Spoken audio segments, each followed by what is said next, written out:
ಎಲ್ಲರಿಗೂ ನಮಸ್ಕಾರ. ನಾನು ಉಮಾ ಹಿರೇಮಠ್. ಈ ಹಿಂದೆ ಸುಮಾರು 180 ಈ ಅಜ್ಜಿಯ ಕಥೆಗಳು ಅನ್ನುವಂಥ ಕಥೆಗಳನ್ನು ನಾನು ವಿಡಿಯೋ ಮಾಡಿದ್ದೆ. ಅವೆಲ್ಲವುಗಳನ್ನು ನೀವು ವೀಕ್ಷಣೆ ಮಾಡಿದ್ದೀರಿ.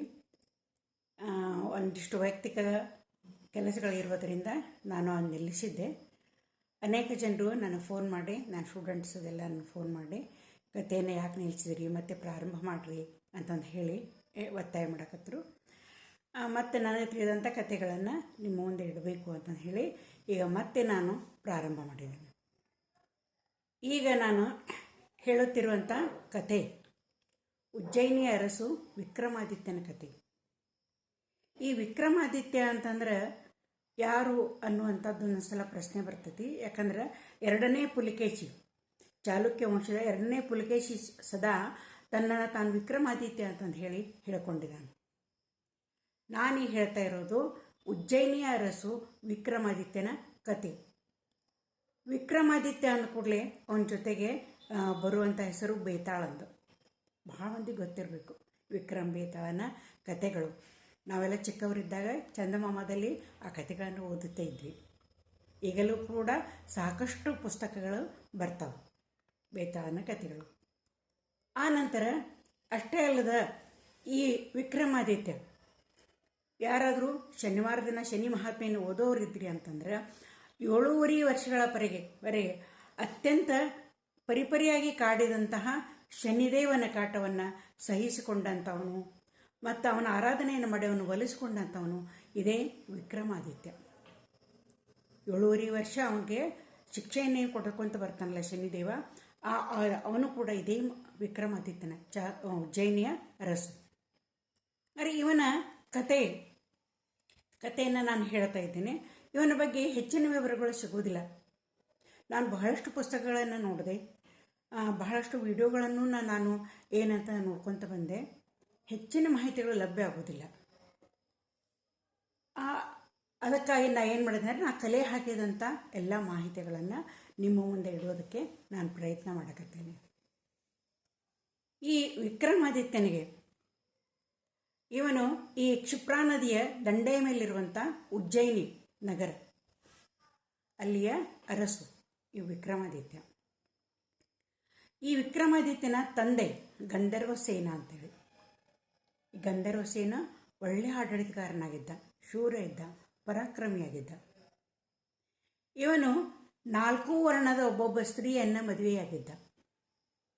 ಒಬ್ಬಳು ಬ್ರಾಹ್ಮಣ ಕನ್ಯೆ, ಒಬ್ಬಳು ಕ್ಷತ್ರಿಯ ಕನ್ಯೆ, ಇನ್ನೊಬ್ಬಳು ವೈಶ್ಯ ಕನ್ಯೆ, ಮತ್ತೊಬ್ಬಳು ಶೂದ್ರ ಕನ್ಯೆಯನ್ನು ಮದುವೆಯಾಗಿದ್ದ.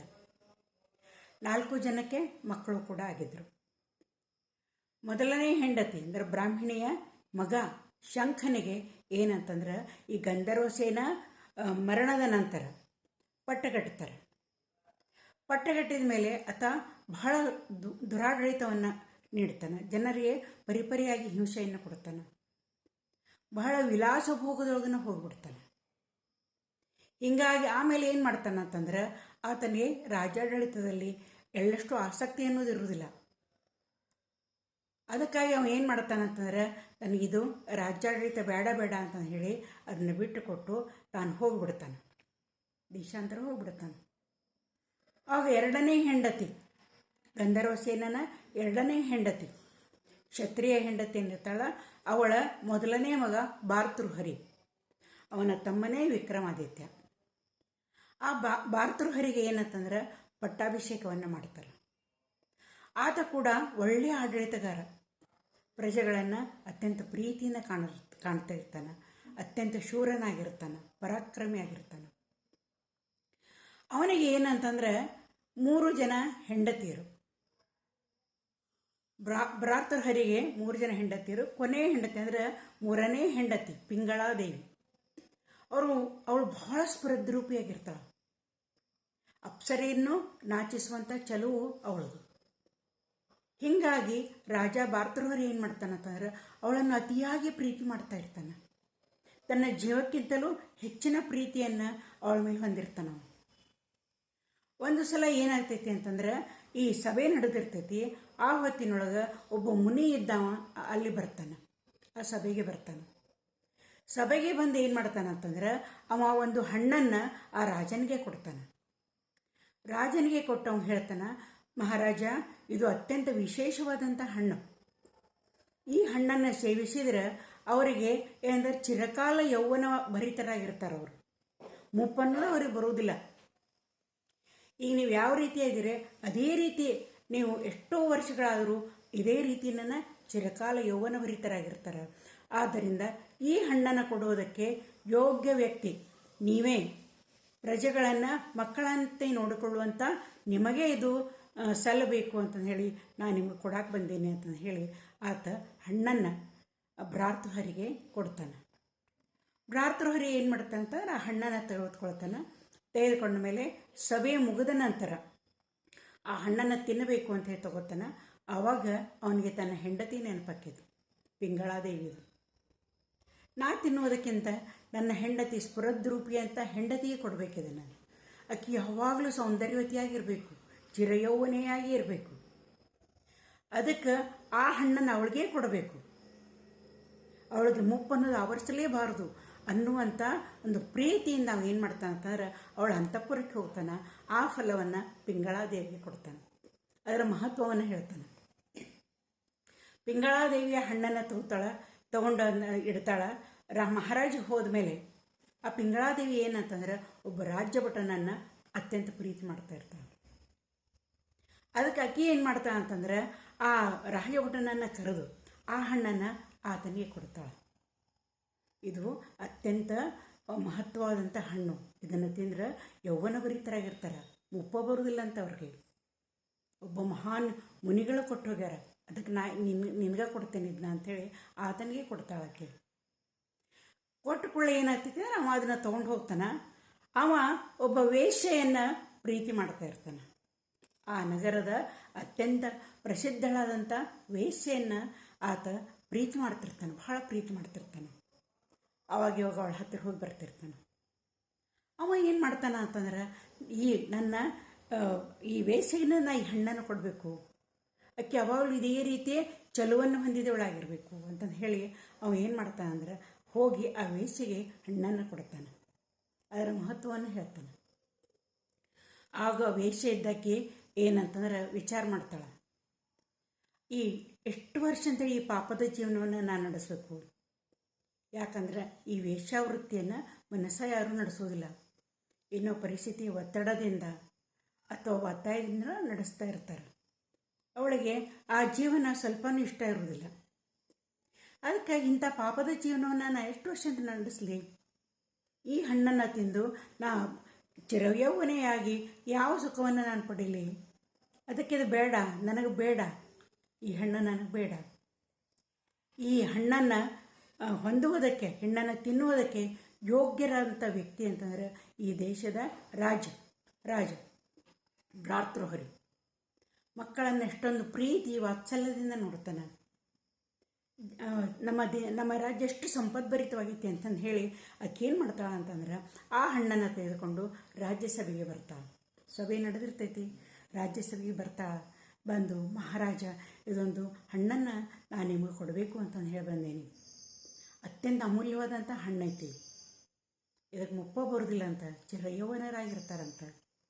ಅದಕ್ಕೆ ನೀವು ಈ ಹಣ್ಣನ್ನು ತಿಂದರೆ ಈ ರಾಜ್ಯವನ್ನು ಎಷ್ಟೋ ವರ್ಷಗಳವರೆಗೆ ನೀವು ಅತ್ಯಂತ ಉತ್ತಮವಾಗಿ ನೀವು ನಡೆಸ್ತೀರಿ. ನಿಮ್ಮ ಕಾಲದಲ್ಲಿ ಪ್ರಜೆಗಳೆಲ್ಲ ಅತ್ಯಂತ ಸುಖಿಯಾಗಿರ್ತಾರೆ. ಅದಕ್ಕೆ ಈ ಹಣ್ಣನ್ನು ತಿನ್ನುವುದಕ್ಕೆ ನೀವೇ ಯೋಗ್ಯರಾದಂಥ ವ್ಯಕ್ತಿ ಅಂಥೇಳಿ ಆಕೆ ಆ ಹಣ್ಣನ್ನು ಭ್ರಾತೃಹರಿಗೆ ಕೊಡ್ತಾಳೆ. ಆ ಹಣ್ಣನ್ನು ನೋಡಿದಂಥ ಭ್ರಾತೃಹರಿಗೆ ದೊಡ್ಡ ಆಘಾತ ಆಗ್ತೈತಿ. ಅವನಿಗೆ ಆವಾಗ ಅವಾಗ ನಿನ್ಗೆ ಯಾರು ಕೊಟ್ಟರು ಈ ಹಣ್ಣನ್ನು ಅಂತ ಆ ವೇಶ್ಯೆಯನ್ನು ಕೇಳ್ತಾನೆ. ಇಲ್ಲ, ನಿಮ್ಮ ಅರಮನೆಯ ರಾಜಭಟನನ್ನು ಕೊಟ್ಟಾನ ಅಂತ ಹೇಳಿ ಆಕೆ ಹೇಳ್ತಾಳೆ. ಅವ್ರು ರಾಜಭಟನನ್ನು ಕರೆಸ್ತಾನೆ. ಕರೆಸಿದ ಕೂಡಲೇ ಆ ರಾಜಭಟನಿಗೆ ಆ ಹಣ್ಣನ್ನು ತೋರಿಸಿ ಕೇಳ್ತಾನೆ, ಈ ಹಣ್ಣು ನಿನಗೆ ಯಾರು ಕೊಟ್ಟರು? ಆವಾಗ ಆ ರಾಜಭಟ ಬೆವರಾಗ ಶುರು ಮಾಡ್ತಾನೆ, ನಡಗಾಗ ಶುರು ಮಾಡ್ತಾನೆ, ತಲೆ ತಗ್ಸಿ ನಿಂತು ಬಿಡ್ತಾನೆ, ಹೇಳೋದ ಉತ್ತರನ ಹೇಳೋದಿಲ್ಲ. ರಾಜ ಬೆದರಿಸ್ತಾನೆ, ನೀ ಹೇಳಲೇಬೇಕು. ಹೇಳತ್ತಂತಂದ್ರೆ ನಿನ್ನ ನಾ ಶೂಲಕ್ಕೆ ಏರಿಸ್ತೇನೆ ಅಂತಂದು ಹೇಳಿ ಆವಾಗ ಬೆದರಿಕೆಯನ್ನು ಹಾಕಿದ ಕೂಡಲೇ ಆತ ಆವಾಗ ಸತ್ಯವನ್ನು ಬಾಯ್ಬಿಡ್ತಾನೆ. ಈ ಹಣ್ಣನ್ನು ನನ್ನ ಮಹಾರಾಣಿ ಪಿಂಗಳಾ ದೇವಿಯವರು ನನಗೆ ಕೊಟ್ಟಾರ ಅಂತೇಳಿ ರಾಜನಿಗೆ ನಿಂತ ನೆಲನ ಕುಸಿದಂಗೆ ಆಗಿಬಿಡ್ತೈತಿ. ಪ್ರಾಣಕ್ಕಿಂತಲೂ ಅತೀ ಪ್ರೀತಿಯಿಂದ ನೋಡಿಕೊಳ್ಳುವಂತಿರುತ್ತ ಹೆಂಡತಿ ನಂಬಿಕೆ ದ್ರೋಹವನ್ನು ಮಾಡಿರ್ತಾಳ. ಇಂಥ ವಿಶ್ವಾಸಘಾತವನ್ನು ಮಾಡ್ಯಾಳ ಅಂತಂದು ಹೇಳಿ ಅವನು ತನ್ನ ಜೀವನದ ಮೇಲೆ ವಿರಕ್ತಿ ಉಂಟಾಗ್ತೈತಿ. ಈ ಬೇಡ ಬೇಡ, ಈ ರಾಜ್ಯ ಬೇಡ, ನನಗೇನೂ ಬೇಡ ಅಂತಂದು ಹೇಳಿ ಏನು ಮಾಡ್ತಾನೆ ಅಂತಂದ್ರೆ ಆತ ಯಾರು ಹೇಳಿದ್ರು ಕೇಳೋದಿಲ್ಲ. ಅಡವಿಗೆ ಹೋಗ್ಬಿಡ್ತಾನೆ. ನಾನು ಏನಂತ ತಪಸ್ಸನ್ನು ಮಾಡ್ಕೊತ ನಾನು ಉಳಿದಂಥ ಜೀವನವನ್ನು ನಾನು ಕಳೀತೀನಿ ಅಂತಂದು ಹೇಳಿ ತಪಸ್ಸಿಗೆ ಹೋದ ಮೇಲೆ ಏನಾಗ್ತೈತಿ ಅಂದರೆ ಸಿಂಹಾಸನ ರಾಜನಿಲ್ಲದಂಥ ಈ ಒಂದು ರಾಜ್ಯ ಸಿಂಹಾಸನದಲ್ಲಿ ಯಾರು ಇರೋಲ್ಲ, ಮಕ್ಕಳು ಕೂಡ ಇರೋದಿಲ್ಲ. ಅವಾಗ ಏನು ಮಾಡ್ತಾರಂತಂದ್ರೆ ಈ ಎಲ್ಲ ಮಂತ್ರಿಗಳು ಸೇನಾಪತಿಗಳು ಚಿಂತೆಯನ್ನು ಮಾಡ್ತಾರೆ. ಇನ್ನು ಹೆಂಗೆ ಅವಾಗ ವಿಕ್ರಮಾದಿತ್ಯ ಅವನ ತಮ್ಮ ಅಂತ ಹೇಳಿದ್ದೀನಿ ನಾನು. ವಿಕ್ರಮಾದಿತ್ಯ ಏನು ಮಾಡಿರ್ತಾನೆ ಅಂತಂದ್ರೆ ಈ ಭ್ರಾತೃಹರಿ ಒಳ್ಳೆಯ ರಾಜ್ಯಾಡಳಿತವನ್ನು ನಡೆಸೋತಿರ್ಬೇಕಾದ್ರೆ ಅವಾಗ ಇನ್ನೂ ಕಲಿಬೇಕು, ಇನ್ನೂ ಜ್ಞಾನವನ್ನು ಸಂಪಾದನೆ ಮಾಡಬೇಕು ಅನ್ನೋಂಥ ಹಂಬಲ ವಿಕ್ರಮಾದಿತ್ಯನಿಗೆ ಭಾಳ ಇರ್ತೈತಿ. ದೇಶ ಅತ್ಯಂತ ಸುಭಿಕ್ಷವಾಗೈತಿ, ನಮ್ಮಣ್ಣ ಒಳ್ಳೆಯ ಆಡಳಿತವನ್ನು ನಡೆಸಾಕತ್ತಾನ. ಆಮೇಲೆ ನುರಿದ ಇವರು ಮಂತ್ರಿಗಳದಾರ, ಸೇನಾಪತಿಗಳದಾರ, ಪ್ರಜೆಗಳು ಸುಖವಾಗಿದ್ದಾರೆ, ನಾನು ನನ್ನ ಸಾಧನೆಯನ್ನು ಮುಂದುವರಿಸಬೇಕು ಅಂತಂದು ಹೇಳಿ ವಿಕ್ರಮಾದಿತ್ಯ ಹೋಗ್ಬಿಟ್ಟಿರ್ತಾನೆ. ಹಿಮಾಲಯದ ಕಡೆ ಹೋಗ್ಬಿಟ್ಟಿರ್ತಾನವ. ಇನ್ನಷ್ಟು ನಾನು ಹೆಚ್ಚಿನ ಸಾಧನೆಯನ್ನು ಮಾಡಬೇಕು ಅಂತೇಳಿ. ಹೀಗಾಗಿ ಭ್ರಾತೃಹರಿ ಈ ಅಡವಿಗೆ ಹೋದ ಮೇಲೆ ಈ ಸಿಂಹಾಸನಕ್ಕೆ ಯಾರೂ ಗತಿ ಇಲ್ದಂಗೆ ಆಗ್ತೈತೆ. ಎಲ್ಲ ಮಂತ್ರಿಗಳು ಸೇನಾಪತಿಗಳು ಎಲ್ಲರೂ ಚಿಂತಿತರಾಗ್ತಾರೆ. ಚಿಂತಿತರಾದ ಮೇಲೆ ಆವಾಗ ಏನಾಗ್ತಾರೆ, ಈ ಶತ್ರು ರಾಜ್ಯಗಳು ಎಲ್ಲ ಹೊಂಚಾಗ್ತಾ ಇರ್ತಾರೆ. ಅತ್ಯಂತ ಸಂಪದ್ಭರಿತವಾದಂಥ ರಾಜ್ಯ ಉಜ್ಜಯಿನಿ, ದೇವಲೋಕಕ್ಕಿಂತಲೂ ಸುಂದರವಾದಂಥ ರಾಜ್ಯ ಅಂತಂದು ಹೇಳಿ ಎಷ್ಟೋ ಕಡೆ ವರ್ಣನೆಯನ್ನು ಮಾಡ್ಯಾರ.